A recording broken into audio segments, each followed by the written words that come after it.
Hello and welcome to another episode of the NK Active podcast. It's Nick, director here at NK Active, and got a fantastic guest with us today who's all over the other side of the world. And it still amazes me, technology, how I can have a conversation with someone sat in Australia. We've got a podiatrist, Simon Bartold, and he's not your standard pod in that he spent a lot of his life working in the footwear industry. So he's got that real good blend between podiatry and footwear, and has been a consultant for brands like Asics Salomon. And he's also keen on his education and has got his Bartold Clinical, which has been up for a good number of years now, educating fellow healthcare professionals. So Simon, thank you for coming and having a chat. Sort of give us a bit of a background about your journey so far. Oh, thanks, Nick. Thank you for inviting me on. Are you sure you want to go down that path? It could be a bit tedious, but I can give you a thumbnail sketch, I guess. Let's go for the shortened version. Yeah, so look, my background is in podiatry, and I guess I spent many years clinically in athlete-only care. So my practice was really only dealing with athletes, and it was a really interesting journey from young podiatrist to someone who was really involved. So I've now, last count, been to 4 Olympic Games, 2 World Track and Field Championships, a lot of stuff that I never dreamed I'd be able to do. So it's been a fantastic profession for me. And I guess you sort of alluded to the footwear stuff, and it was a bit of a natural progression for me to go from my background in sports medicine to look at getting more involved with athletic footwear and mostly the design, research and innovation space, Nick. So really looking at ideas and taking biomechanical concepts and working with the designers especially, and trying to figure out whether we could actually do something with footwear that would make a difference to an athlete, either from a performance or injury prevention perspective. And that's pretty much where it's at. Yeah, because you're someone that when I started podiatry school in 2006, it was always that thing. If you want to know about athletic footwear, Simon was the chap. You had to go read his stuff, chat to him, because at the time, I can't remember, were you still with Asics then, or had you finished? I can't remember. No, I was still well and truly with that time. I didn't leave Asics until 2013. Okay, yeah. So, obviously, we've worked together with you. Were kind enough when the Salomon think tank was to invite me on as part of the team. And the one of the things we discussed around there was sort of the barriers between sort of the retail aspect of footwear and the medical aspects of footwear. And there are things that we think we can do, but then that gets lost in translation and going into retail. So what do you perceive some of those barriers are between the two working in harmony?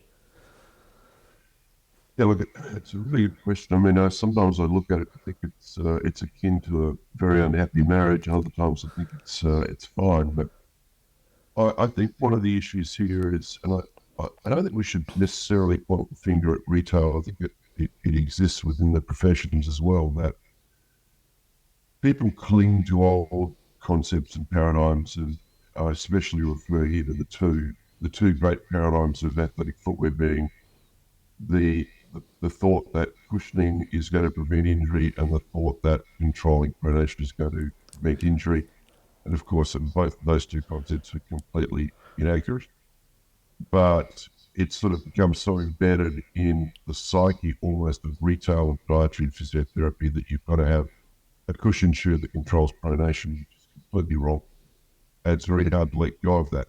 And so I think for someone like me, it's been a tremendous frustration over many years, like more than 20 years, trying to say to people, look, the science is just not supporting these concepts repeatedly.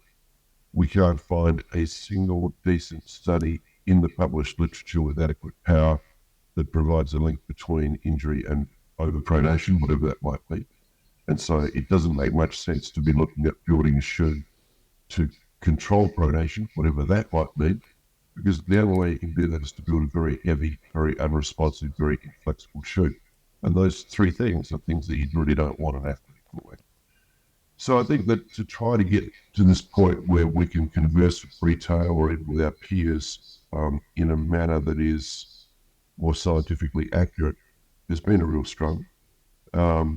Some retail are absolutely fantastic. I mean, especially in the United States, we're dealing with people who have backgrounds in biomechanics or exercise physiology, and they totally get it. And they do tailor their retail experiences around those sorts of concepts. But the vast majority are mum and dad stores, and they are just saying quite often, Nick, what happens, is they'll have somebody come in and they'll say, "What shoe are you wearing?" "I'm wearing a Pegasus 32. "Fine, here's the Pegasus 33, proceed to the cash register."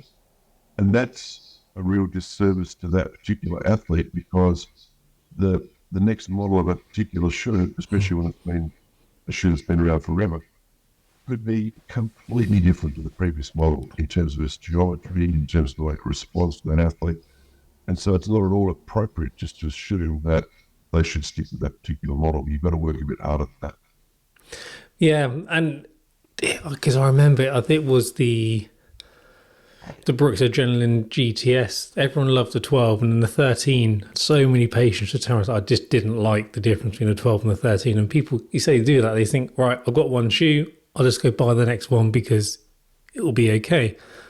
And I think we're finally getting there, aren't we, with the very, very archaic way of, right, it's almost like that wet footprint test of you get out of the bath, get out of the shower. If you got a really high arch, you sit yourself in a cushion shoe. If you got a flat foot, you sit yourself in a motion controlled shoe, whatever that is. And so you've been banging that drum for decades now, and it's most probably only recently that we're starting to see the term sort of, you haven't got those three categories of shoes now. You haven't got motion controlled, neutral, and cushioned. We're eventually slowly moving away, but it's taken us a long old time to get there, hasn't it? It has, yeah. And as I said, it's, sort of dragging people, kicking and screaming into the modern world. And, I think Brooks is a great example where, they've really had a very traditional model of footwear. And you look at shoes like the Brooks Beast, which are the epitome of a motion control shoe, very stiff, very heavy. And, I think it's a real credit to them that they have looked at that model, probably through John Typen, who I used to work with at Salomon, and he went back to the US and became a senior PLM with Brooks. But now that they look at things like guide rail, and they've recognised that maybe there is a better way to influence performance with footwear rather than looking at putting stuff into a shoe or making it very heavy and unresponsive. And the way to do that, of course, is with geometry. Geometry is the key to all running footwear, because you can influence so much by just changing the radius of the shoe, for example, the curvature of the midsole, all sorts of different things you can do. And you don't have to put stuff into the shoe, so you don't make the shoe heavy. And I think that's a focus of Brooks very much now. And they really sort of leapt off the cliff by going to guide rail, which was a really big deviation for them. And I think it's been very successful for them. And I think you touch on geometry, and that brings us into the next sort of subject area around shoe design. Now, it's maybe a little biased towards the shoe, but I think one of the most underrated shoes, or since I've been around, is the Salomon Predict, because it was really the first shoe to really talk about this decoupled nature, this shoe that is designed to be incredibly flexible, but actually, in inverted commas, could support a foot or a knee better than most traditional support shoes out there. Now, really lucky chatting to you, because you happen to be one of the key people involved in designing that shoe in the first place. Yeah, well, I've been in this game for a long, long time, and of all the shoes I've been involved with, and I've been involved with some pretty decent shoes, like a lot of the Kayanos with Asics, and the shoe I'm most proud of is the Salomon Predict. I mean, I think it was just such an interesting concept, and I think the basis of it was interesting in that we wanted to build a shoe that decoupled along the joint lines of the foot so that it was really designed to work with the foot rather than to inhibit any motion within the foot. And Nick, it wasn't all about geometry. So you know the shoe very well, but the idea was to provide these independent little support platforms that would be activated as you worked your way through from foot contact, wherever that may be, through to propulsion. And the extraordinary thing about that shoe was when we started testing in the biomechanics lab, we took it back into the lab 5 different times. We had a cohort of 24 athletes that we tested. And we took it into the lab 5 different times. And the reason we did that is that we didn't believe the data. So it would just and especially we were looking at the loads on joints and just what a difference it was making in terms of unloading the joint. And we were talking about differences of 20%. You know, these are huge differences. And then we thought, well, there must be penalties, some gas analysis, and we looked whether there was a penalty with VO2 max or VVO2 max actually. And there wasn't, it wasn't there, and we thought, well, there must be a stability penalty, so we compared it against other more stable shoes, and it wasn't there either. So somehow we lucked onto the shoe that was actually doing exactly what we thought it would do. And that's a very unusual thing in this game. I mean, I can tell you that in amongst a success like that, you know, there've been many shoes where we've spent an enormous amount of money on them and eventually had to can the project, like literally bin it, couldn't take it to market because it just didn't work. Yep. So, you know, there is that sort of yin and yang within the industry. But the Predict in particular, I think, is a bit of a blueprint, was a bit of a blueprint because it's quite old now. It's a 6-year-old shoe. A bit of a blueprint for concepts moving forward in athletic footwear. So really, real beauty. Yeah, it was, because it really opened your eyes to the, as you sort of already mentioned, geometry of shoe is the absolute key point. So you can break away from that traditional sort of dual density EVA midsole type shoe that only really flexed in one way to a shoe that actually can do whatever is needed to do depending on the person using it. And the fact that you say you had the 24, 25 athletes on there, you know as I do, in our world, the most unreliable element of our job is the human being we're working with. Human beings are reliably unreliable. So to be able to get a shoe that you could predict the same outcome in many different people, I think is just massively underrated. And it's a shame it slipped under the radar. But I suppose Salomon don't have the marketing budget that the companies like Nike have, for example, to really push a shoe like out there to market. I think that's exactly right. I think if it had been a Nike product, that would have you would have taken the world by storm probably, because it was so unique. And there are many things that were very interesting about it. Like we built an entirely new last just for that shoe. So there are a lot of pieces to the jigsaw puzzle. We built the upper. The upper was 2-piece upper, and the rear part of the shoe we built in a bra factory, literally the factory that builds the bras for Victoria's Secret models. And the reason we did that is that those guys are experts in form fitting, so we can get this incredible fit around the heel. And the upper was entirely matched to the decoupling of the midsole, so that it would flex and move in line with the midsole. So it was highly technical, but when you looked at it, it was outwardly very simple and pretty straightforward. And that's one of the things I liked about it. It was a very interesting design, pure design. You know, there's nothing extraneous on the shoe whatsoever. So, and that's what when I do work in athletic footwear, that's really what I'm looking for. I don't want bells and whistles. I don't want stuff that doesn't really have a design purpose. That's not helpful at all, I don't think. No, because I think it just adds confusion, doesn't it? You can add all these wonderfully long names and technology on a shoe, but in reality, what does that actually mean? Most probably an extra $10, $15 per bit of tech in inverted commas that you put on the shoe. Yeah, you know, I was looking at one of the new release shoes the other day, and it had 26 separate icons for the technology in the shoe, and I just looked at it and thought, I wonder if anybody really cares about that. I wonder if anybody actually pores over these 26 individual logos or stuff that's been put in the shoe? I think the answer is nobody cares about that. You just want a shoe that works properly.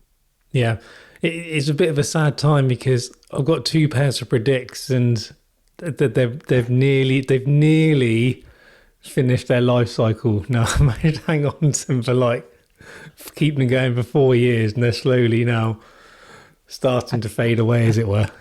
I did get Salomon to send me a pair of the Predict toes, and they're pretty nice actually. So you might want to try and have a look at those as well. Oh yeah, I once these ones have disappeared and finished their useful life, I will look at the Predict 2s.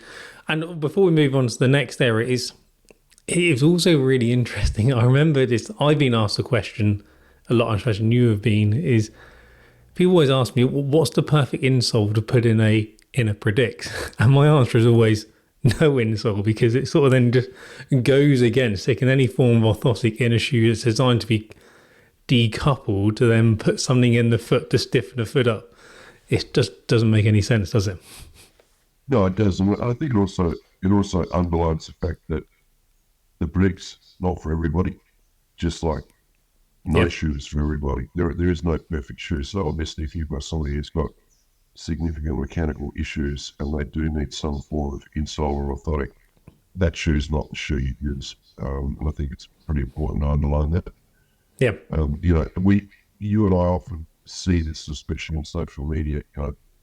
What's the best shoe for me? And that makes me froth at the mouth when I read that, because there cannot be an answer to that question. There are so many things you need to consider with that, and it's this whole interesting story about the responders versus the non-responders, which is, one of the issues with the super shoes, that some people do super well with them because they respond to them very well, and other people, the geometry is not right, it just doesn't suit them. One of the things people may not understand, we were talking about this a bit earlier, is that the athletic footwear companies work on a development program. And so every year they have what's called a colour update, and every 18 months they have what's called a totally new, which is a totally new version of a shoe. So, for example, if you take the Kayano, every 18 months you'll get a totally new version of that shoe. And I mean completely new. It's been completely redesigned. And so this is the reason why you may have got on very well with Kayano X, but you hate Kayano Y because it's a completely different shoe. And so people just need to be aware of that you shouldn't, brand or model loyalty is probably not a fantastic idea, because you're eventually going to get to a point where the shoe simply won't work for you because you won't respond to it. Yeah, I also describe almost a bit like Cinderella. The shoe will pick you rather than you pick the shoe, and your body will let you know if it's right or not. That's exactly right. It is really interesting, and because the one thing I've always struggled with is footwear reviews, because just because the reviewer likes a shoe, it doesn't mean that I'm going to get on well with the shoe. But then from a consumer end, it's then really hard for the consumers to then turn and say, well, you're telling me I won't really know if I like the shoe till I go and buy it and try it for 10, 15, 20 kilometers or whatnot, by which time I can't take it back, and then I'll find out whether it's for me or not. Yeah, you've actually touched on a point that really intrigues me, because I think shoe reviews are a complete waste of time, because it's just one person's opinion and it doesn't bear any relationship to how that shoe will work for another person. I've always really wanted to do this and have as my lowest performing shoe something called a totally underperforming running device. And if you take the first letters from those are words, you'll understand what I'm talking about. But I've never been brave enough to do that. Yeah, that's something for the future. Something for the future. So whilst talking about geometry, obviously Hoka starts as a trend that most people didn't realise they knew they were starting with, the whole sort of rocker element to the design of the shoe. And now every manufacturer near enough is designing some sort of shoe with a rocker or a plate in there.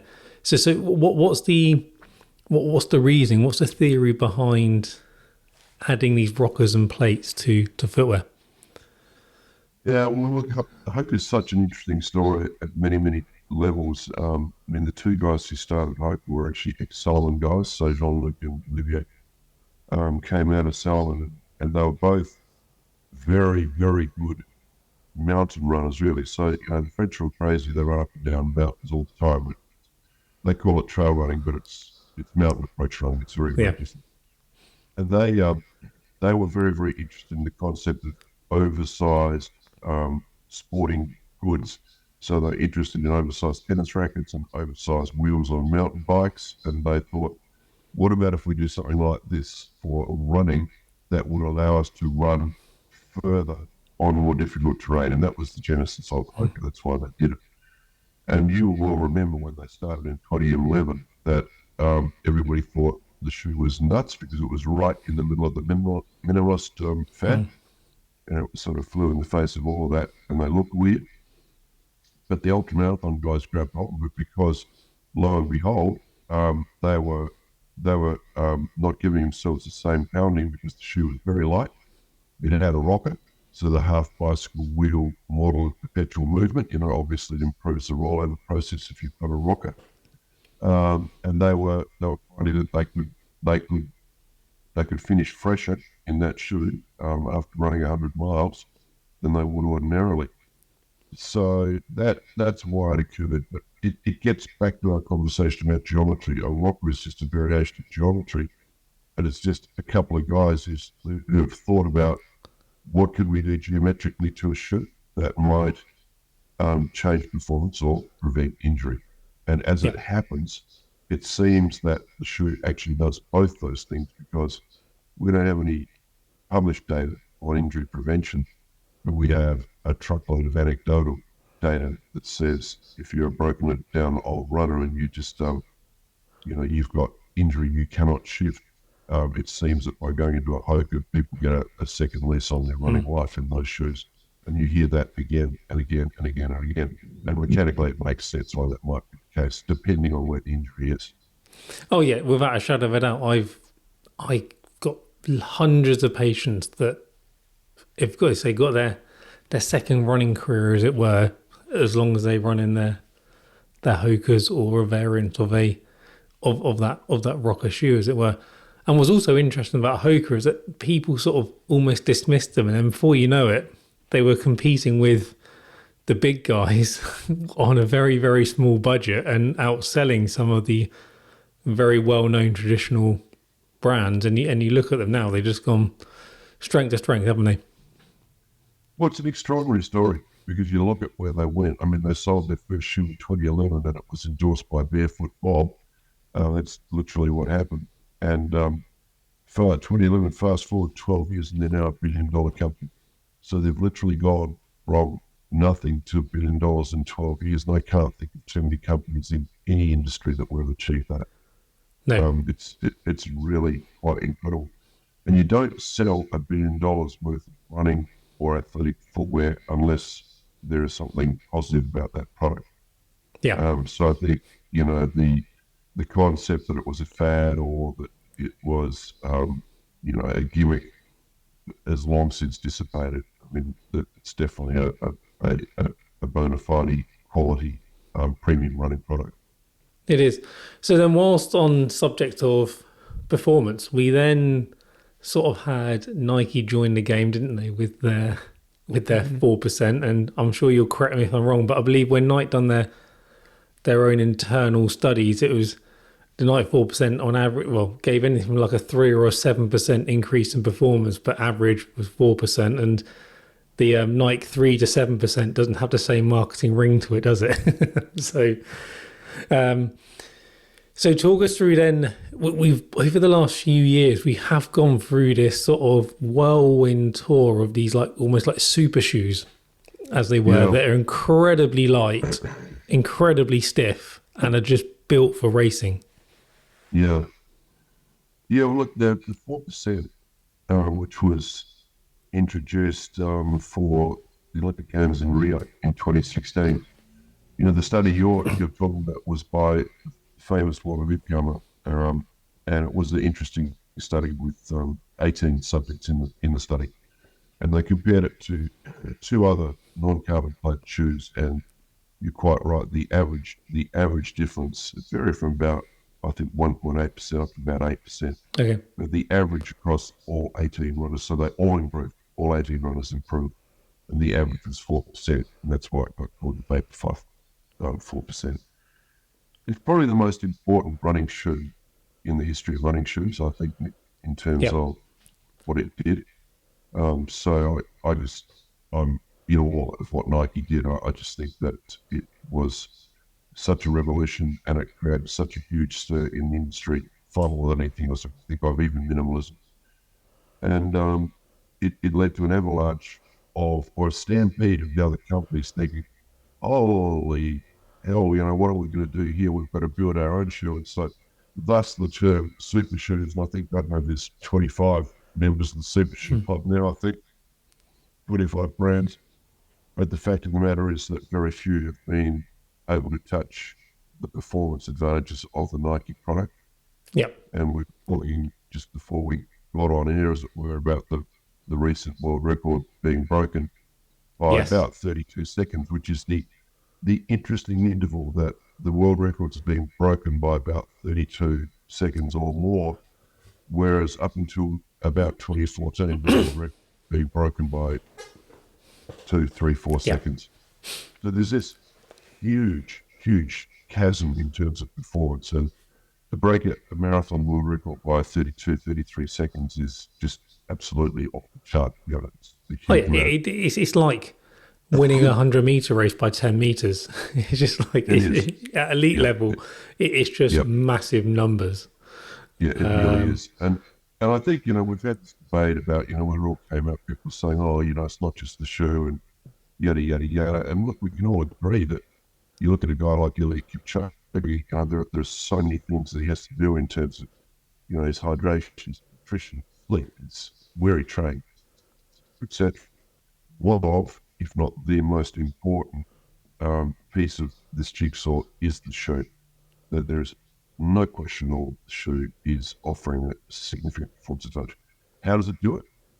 What's it doing? Nobody really knows. I suspect it's got to do with a reduction in overall fatigue during that 42.1 kilometre race. And if you look at Elliot during the Ineos 159 challenge, when he crosses the line, he's gone under 2 hours from the marathon, and he looks like he could turn around and run the other way, another 42 k's. He just looks completely refreshed.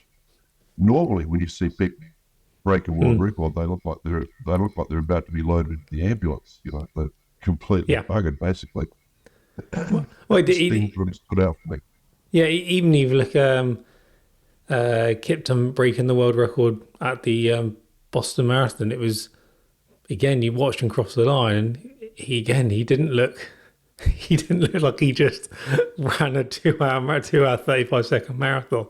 It's just absolutely crazy. And to put that into perspective, that's, if someone's listening, that's equivalent of going into the gym and putting your treadmill on 20 kilometers an hour near enough for 42 kilometers. It's just absolutely. No, that's not right. It's actually, well, that's true. Yeah. So the equation is now with that is that it's the ability to run 17-second 100-meter splits, 42 kilometers. Yeah. It just blows my mind. I mean, there are not very many people who, who are not elite runners who could run 100 meters in 17 seconds.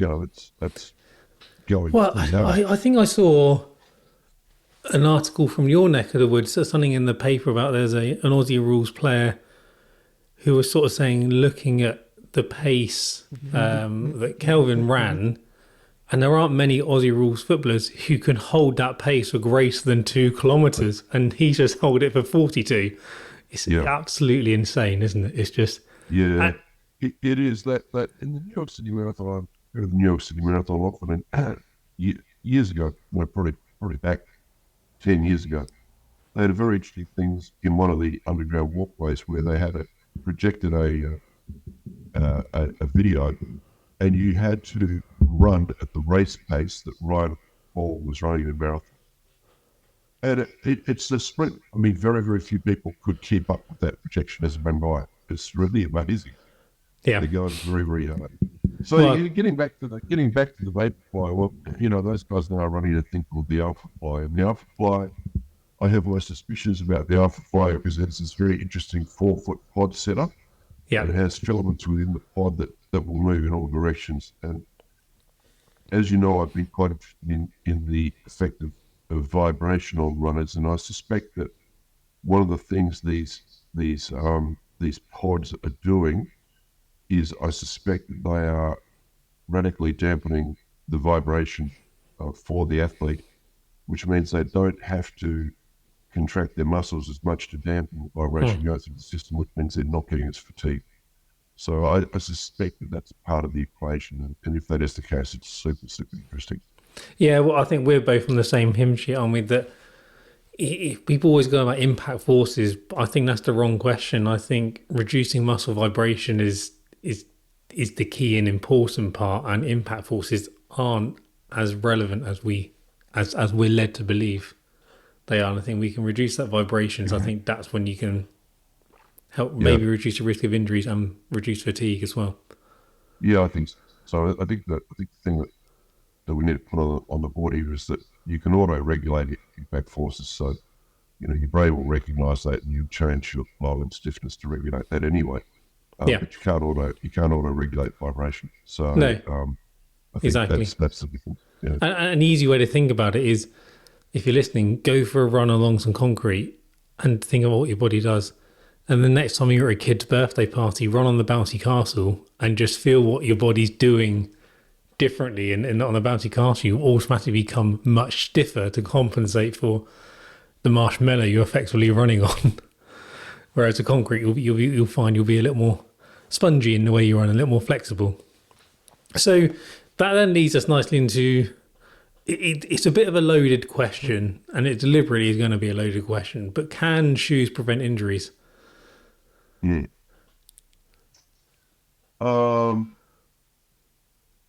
Long pause for thought here. It's very, very, very difficult. They can certainly prevent injury. It's no doubt about that at all. Can they prevent injury? I'm not sure I would definitively be able to say yes to that. Yeah. I think they can influence load, and I think if we accept that load on tissue is a major cause of injury, which it is, excessive load, then in that sense they probably can. But I think that time has now proven that by manipulating things like the stiffness of a shoe or how much the shoe allows you to pronate makes no difference to injury rates. So I think it's a difficult question to say yes to. It is, because I think injuries are multifactorial, aren't they? It's never just one thing on its own. But I think the reason for the question was, I believe, wasn't there a paper that looked at what runners perceive to cause injuries, and in reality and I think it was running shoes, I think, equate to around 8% of runner-related injuries, but the majority of runners, when you get an injury, everyone goes, it's my shoes, I need to change my shoes. But actually, in reality, it's most probably not. It's not the shoes. It's something else. It's strength, it's diet, it's training habits, it's sleep, it's a whole host of other things, isn't it? Yeah, I always say that, what Joe Average Runner does, the elites don't do this because they understand, but what Joe Average Runner does, because he or she is time poor, is they get up in the morning, they pull on their running shorts and put on their running shoes, they walk out the front door and they turn right. Yeah. They always turn right. They never turn left. And so you've got this pattern where you've got repetitive load, and the thing that causes running injury is repetitive load. So if you mix up the input signal and you turn left twice a week and turn right twice a week, you're in a different camber, you're in a different terrain. Go out in the park, do a bit of trail running, take a day off from about 10-pin bowling, do whatever it is to mix up the input signal. And elite athletes understand this very well. And this is across all sports. I mean, I've worked with professional Australian football a lot, and after the main game during the week, they're not even allowed to wear a football boot for the first 3 days. They do other stuff. They play basketball, but they very, very rarely do anything to do with football, because you're trying to change the load on the tissue. And the way to do that is to change input signal. So I think that's the single most important piece of advice for a runner. Change your tempo. Do some tempo running. Do different things. Change shoes. Add more than one pair of shoes. But don't blame the shoe, because the shoe is the soft target here. Yeah. Then when we talk about runners, if you ever tell a track runner to say, do you know what, can you just now run the other way around the track sometimes? The look you get from them at times are like, you're asking me to do what? No, I can't do that. But you mostly see that the amount of like ITB, iliotibial band knee issues you can see on the left side on someone who runs repetitive bends, and you're like, do you Yeah, know what, half the week just run the other way around and just see, did your knee feel better now? Yeah, it does. yeah, Okay. It's not yeah. rocket That's science. interesting. Not exactly rocket science. No. So bringing it to a close, obviously we know in the past, and it is still to a degree, is it to a degree, is that the footwear industry hasn't been the most environmentally friendly. If we look at the old traditional lasts and the amount of carbon that goes into making footwear. However, we're starting to see changes with the brands of like a small company called Hilo, founded by ex-professional footballer Michael Doherty, and we actually had him on a previous episode. So if you're listening, you can always wind back and look at the story of how Hilo was formed. But where do you see this sustainability and the footwear industry going? And well, look, it is a bit of a horror story to quite honest industry. And to put it into perspective, for people who are listening, when I worked at Salomon, they they make about 10 million pairs of shoes a year. So quite a lot of shoes. And the carbon footprint or the cost of that will power the city of Annecy for a year. So Annecy's 100,000 people. So Nike, on the other hand, make 2.6 pairs of shoes, but they do so every second of every day, of every month, of every year. Almost 1 billion pairs of shoes. And the carbon footprint of that manufacturing is enough to power New York City for a year. So and then you have to factor in all the waste. You have to factor in the prototyping, which goes straight in the rubbish bin, often into landfill. You have to factor in all the stuff that's floating around the ocean. You have to factor in the glues and all the toxins that are involved in the industry. And so for companies like Hilo and Allbird and these companies that are actually taking a really serious look at this, I think we have to be really cognizant of how important that is. And all of the big companies now, so Salomon's a relatively small company with footwear, but they have an entire department now that's just looking at the environmental issues and sustainability. Companies like Hilo are very interesting because they're more focused on biodegradability than they are recycling. For me, I don't think recycling is the answer, because you are just recycling the same problem. But if you can build a shoe where most of the shoe is built out of corn or potato starch, and you can chuck it in the ground and grow a spud and do it all again, that's a much better solution, correct? Yeah. So I do think it's very, very interesting what they're doing. The biggest issue is that they can't quite get to the performance level with that sort of manufacturing that most people would expect from a running shoe. But I do think and I hope that will change, because that'll be the solution to the problem. Yeah. And 100% agree, because as you mentioned earlier, things have to change, and technology will only get better and better, and the likes of 3D printed with 3D printing again, that can help reduce the waste. Do you think of some of the old style shoes where you sort of like all these multiple components flown over from different parts of the globe to then piece together? Whereas something like Hilo, the whole shoe is manufactured within a 50-kilometer radius of the factory. Yeah. So I think that's always important to Yeah. look at as well. Yeah. Look, I think things are changing. It wasn't uncommon back in the day for a single model to build hundreds of prototypes of that model. And these are all shoes, built out of EVA and indestructible materials that won't degrade for thousands of years. But these are just the prototypes. So the degree of the impact is enormous, and the degree of waste is enormous. even with things like how you mold the midsole, with compression mold at EVA, there's quite a bit of wastage. It's like making a biscuit out of cookie dough. Yeah.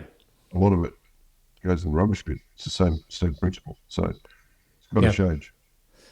Pat, I got one final question. Do we need laces in running shoes? No. No.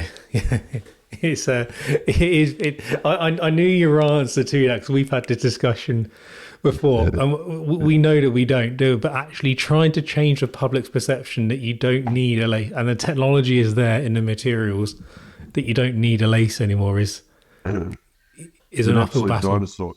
It's like saying, do you need a carburetor in a motor car? No, you don't, because we've got a thing called a fuel injector and better. So, but it takes a long time to change public perception of what is required. But we absolutely categorically should be dealing with laceless shoes in this day and age. The way you can engineer it up so that it can have areas of greater or less attention is going to be far more effective than any lacing system you possibly use. Yeah, I agree. Well, I think that's a nice place to end it, and I think we'll definitely have to get you back on. So there's so many other things we can talk about, technology and whatnot. But thank you very much for your time and coming on to the podcast. So thank you for tuning in. Hopefully you enjoyed the episode. Please do subscribe to the podcast, and if you've got any questions, please do get in touch, and we shall see you on the next episode. See you later. Bye.